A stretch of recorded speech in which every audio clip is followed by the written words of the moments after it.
많은 주민들의 말씀을 듣기 시작했고요. 그래서 이렇게 이런저런 장소 현장을 구청장님, 의원님들과 함께 다녔습니다. 어제 정말 이미자 씨 얼굴도 아주 너무 비슷하게 닮으셨고요. 노래도 진짜 이미자처럼 부르시더라고요. 제가 하나 하시라고 그랬더니 진짜 노래 하나 부르셨어요. 정확한 성함은 임희자 씨인데요. 언뜻 말하면 이미자신데요. 아주 너무 즐거운데 저보고 노래 하나 하라 그랬으면 저도 한번 딱 준비하고 있었는데 저보고는 하라는 소리가 안 하셔서 못했습니다.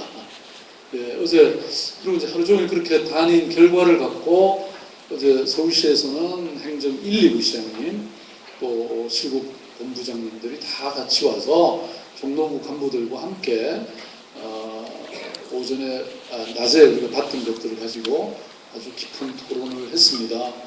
예. 그 결과를 일단 여러분들한테 말씀드리고요. 그 말씀이 끝난 다음에 또 여러분들이 저한테 주시는 말씀을 갖고 토론을 좀 했으면 좋겠습니다. 어제 뭐 구청에서 주로 이제 제안했던 것을 갖고 이제 저희들이 토론을 많이 했는데요. 여러분 창신 숭인 지역은 이렇게 아주 대규모로 뉴타운이 해제된 지역이었습니다. 그동안 길게는 한 7년 동안 재산권을 행사 못하고 그러다 보니까 굉장히 낙후가 됐죠. 제가 어제 여기 이렇게 걸어 올라가는데 평소에 제가 등산을 좀 안 했으면 아마 여기 몇 번 쉬었어야 될 그런 아주 가파른 골목이더라고요. 그래서 뭐 여러 가지 이 해야 될 일이 참 산더미 같이 쌓여 있을 것 같아요. 그래서 우선 이 해제 지역에 저희들이 뭘 할 수 있는지에 대해서 고민을 했고요. 그 중에 우선 가장 중요한 것은 안전이잖아요. 그래서 계단이라든지 뭐 무슨 하수구라든지 또 길이라든지 이런 인프라라고 할까 기반 시설에서 우선 긴급하게 보수해야 되는 사항들 이런 거는 특별 교부금 형태로 그려서 구청장님이 이렇게 전체를 잘 알고 계시니까 우선 사업을 하실 수 있도록 하고요. 그 다음에 근데 뭐 이렇게 지금 한양도성이 이렇게 역사적인 공간인데 사실 아직 이렇게 제대로 정비 안 된 곳들이 많습니다. 이런 것들은 또 문화재청하고도 저희들이 협의를 해서 좀 복원과 보존 유지 관리에 조금 더 신경을 쓰도록 할 것이고요. 그 다음에 제가 참 특별하게 봤는데 이 창신, 숭인 이 일대는 완전히 오토바이 천국이더라고요. 예? 다른 지역에는 이렇게 오토바이가 많지 않았는데 어쨌든 이제 이게 여러 가지 교통이나 환경에 문제가 있고 그래서 오토바이 주차장을 만들어 달라는 게 아주 중요한 또 민원이더라고요. 그리고 또 하나는 이제 봉제박물관은 이제 여기에 청신동 일대는 완전히 봉제 가게들이 워낙 많으니까 뭐 이쪽이 어찌됐든 활성화되도록 하는 일은 해야 되니까 뭐 이런 거라든지 또 아무래도 여기 이제 종사하는 많은 노동자나 주민들의 입장에서 보면 이 어떤 어린이집이 좀 필요하지 않습니까? 그래서 이제 제가 이렇게 국공립 어린이집을 동마다 2개 이상 설치하겠다 이렇게 약속을 드렸는데요. 아마 그런 차원에서 요 일대를 조사를 해서 필요하다면 국공립 어린이집을 설치하는 쪽으로 이렇게 요 계획을 세워서 추진하는 쪽으로 어제 결론을 냈습니다. 그 다음에 특히 이 창신동 봉제거리는 정말 도심 산업으로서는 굉장히 중요한 곳인데 어제 또 그저께 제가 몰래 한번 와서 본 적이 있는데요. 물론 그전에도 제가 다녀갔습니다만은 여기는 이제 앞으로 그 동대문 디자인 플라자라고 크기가 내년 3월 3일이면 문을 엽니다.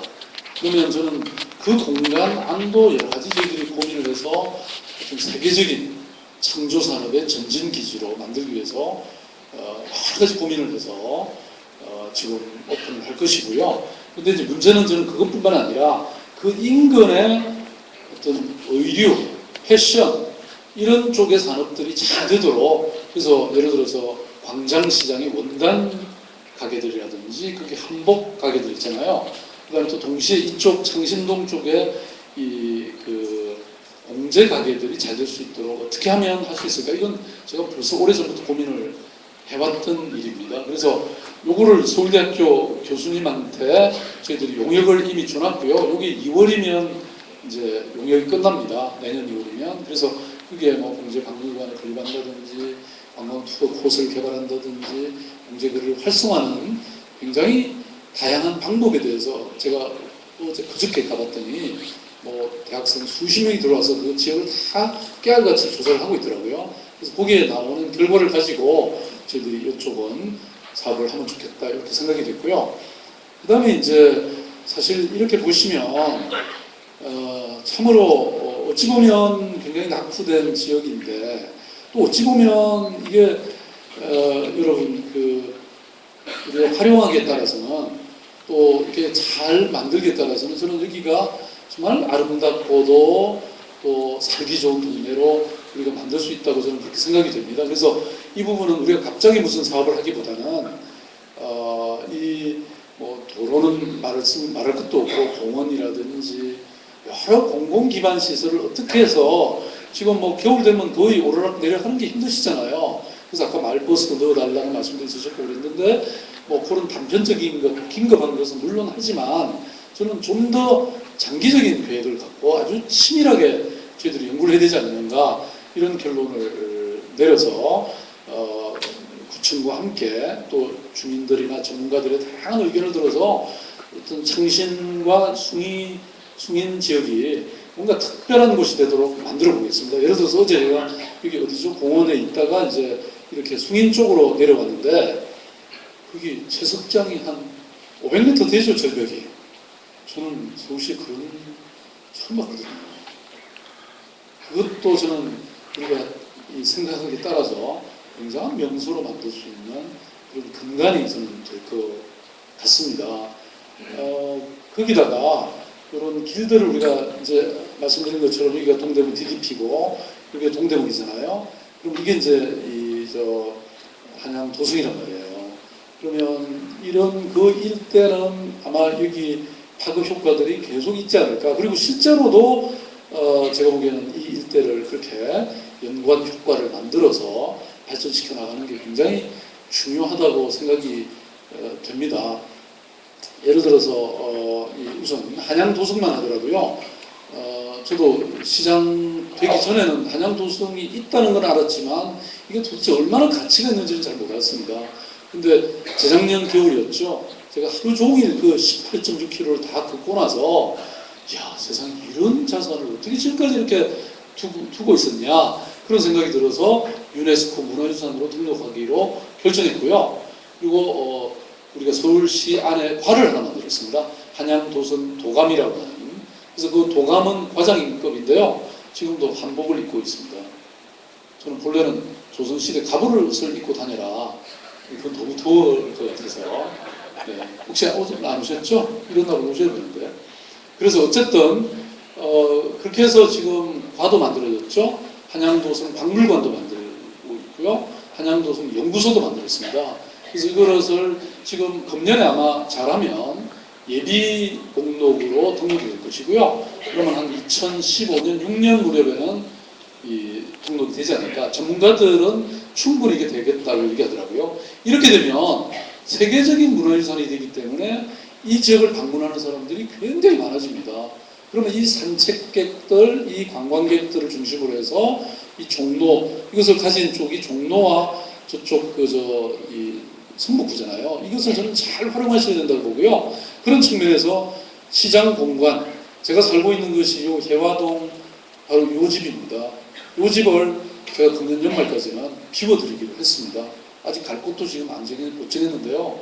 뭐 길거리를 나서든 어쨌든 간에 이걸 비워드리면 여기도 잘 활용할 수가 있죠. 여기 인포메이션 센터라든지 작은 박물관이라든지 그렇게 쓸 수도 있겠고요. 어쨌든 이게 이제 이렇게 연결되는 거지 않습니까? 이게 그래서 요 인근 동네를 제가 구청장님한테 오히려 부탁을 드렸는데요.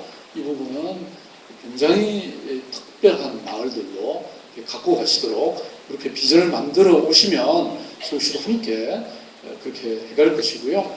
네. 그 다음에 여기 뭐 낙산공원 쪽은 뭐 공원을 정비한다든지 뭐 배드민턴을 좀 준비하고 여러 가지 이렇게 공원으로 만들어서 정말 시민들이 즐길 수 있는 그런 공간으로 만들어가도록 하겠습니다.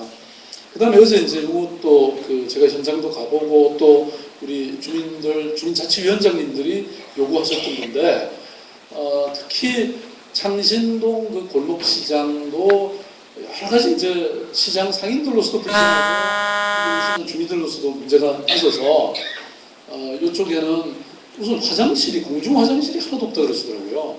그래서 요거는 뭐 어떻게든 만들어 드리도록 하겠습니다. 근데 우선 창신동 요 골목시장의 경우는 인정시장도 안 돼 있다 그러더라고요. 왜냐하면 이게 이제 그동안 이게 뉴타운 개발 지구였기 때문에 모든 것이 중단돼 있었잖아요. 그래서 인정시장으로 빨리 등록을 해드리고 동시에 화장실이라든지 여러 가지 그런 기반 시설을 설치하는 쪽으로 그렇게 하도록 하겠습니다. 뿐만 아니라 아까 제가 동대문 DDP에서 이 창신동으로 이어지는 이쪽을 저는 연관 효과를 높여야 된다고 말씀드렸잖아요.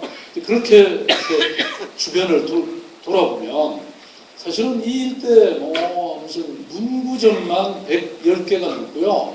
그 다음에 신발 가게가 700개가 되고요. 그 다음에 이게 뭐 이런 어항멍이나 새 파는 이게 세계적인 골목입니다. 저는 동대문 DDP라고 하는 최신의 그 영국 사람이 디자인한 거잖아요. 우주선 같이. 이것도 물론 작품이지만 저는 이것이 오히려 더 위대한 작품이라고 생각합니다. 왜냐하면 이건 하루아침에 누가 만든 게 아니에요. 사실은 동대문은 이미 조선시대부터 상업지역이었습니다.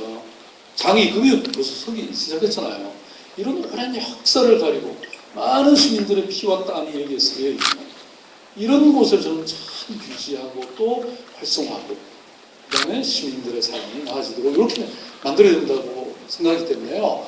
이쪽을 저희들이 함부로 손은 대지 않되 다만 시민들의 편의를 어떻게 우리가 해드리고 또 이걸 어떻게 잘 유도를 해서 아까 말씀드렸던 아시아 세계적인 저는 창조산업의 이 근간으로 만들 생각이거든요. 그러면 패션, 의류라든지 이런 아주 어떤 잡다함의 극치잖아요. 이것들이 아마 저는 외국 관광객들을 굉장히 감동시킬 거라고 봅니다. 그래서 이런 것들을 저희들이 잘 연결해서 그 인근의 많은 이런 시장들을 활성화시키는 쪽으로 저희들이 고민을 해 나가도록 그렇게 할 것이고요. 그 다음에 이제 또 하나는 지금 이게 이제 도나문이 이렇게 있고요. 그 다음에 그러면 이쪽이 어디가 됩니까? 이쪽이 되죠. 이쪽이 이제 그 율곡로가 되죠. 그래서 율곡로에도 지금 지하가 이루어지고 있잖아요. 그러면 이제 청경궁과 종묘가 연결이 됩니다. 이게 일제시대 때 끊어진 것이거든요. 도로로. 그걸 지금 위를 지금 똑같이 복원을 하게 되고, 그럼 여기 이제 여기에 서술락길이 되죠. 이쪽이 되나요? 예. 예. 그렇게 되는데 여기 아마 여러분 보시면 주유소가 지금 양쪽에 있는데 이걸 서울시가 지금 매입을 해준 상태입니다. 그래서 궁중생활사 디지털 전시관이라고 이 비원이라든지 청경궁을 보고 온 사람들이 여기 와서 옛날에 이 궁중의 모습을 다 체험할 수 있도록 이렇게 만들어드리는 공간. 그 다음에 여기는 국악예술당으로 저희들이 구상하고 있는데요. 이게 왜 그러냐면 저는 도시라는 것을 갑자기 바꾸면 안 된다고 생각합니다. 그 역사의 이 자락들을, 흔적들을 우리가 잘 꿰내고 이걸 연결하고 이렇게 해서 아주 잘 이어지게 만들어야 된다고 생각하는데요.